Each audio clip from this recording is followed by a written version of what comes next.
March મહિનાની શરૂઆતમાં જ પાટણ શહેરમાં ગરમીનો પારો આસમાને પહોંચી ગયો છે. હવામાન વિભાગ દ્વારા પાટણ શહેર માટે યલો એલર્ટ જાહેર કરવામાં આવ્યું છે અને આગામી દિવસોમાં હીટ વેવની આગાહી કરવામાં આવી છે. પાટણ શહેરમાં ગરમીનો પારો 40 ડિગ્રીને પાર પહોંચતા બપોરના સમયે શહેરના રસ્તાઓ સુમસાન બનતા જોવા મળી રહ્યા છે. આકરી ગરમીને કારણે લોકો બહાર નીકળવાનું ટાળી રહ્યા છે. ગરમીથી બચવા માટે લોકો છાશ, જ્યુસ, ઠંડા પીણા અને આઈસ્ક્રીમનો સહારો લઈ રહ્યા છે. શહેરના વિવિધ વિસ્તારોમાં ઠંડા પીણા અને છાશની દુકાનો પર લોકોની ભીડ જોવા મળી રહી છે.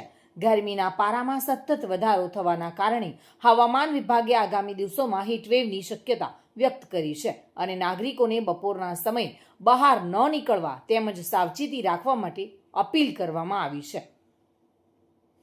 હાલ પાટણ શહેરમાં ગરમીના પ્રકોપને લઈને જનજીવન પર અસર જોવા મળી રહી છે અને આગામી દિવસોમાં પણ ગરમીમાં પારો વધવાની શક્યતા વ્યક્ત કરવામાં આવી રહી છે.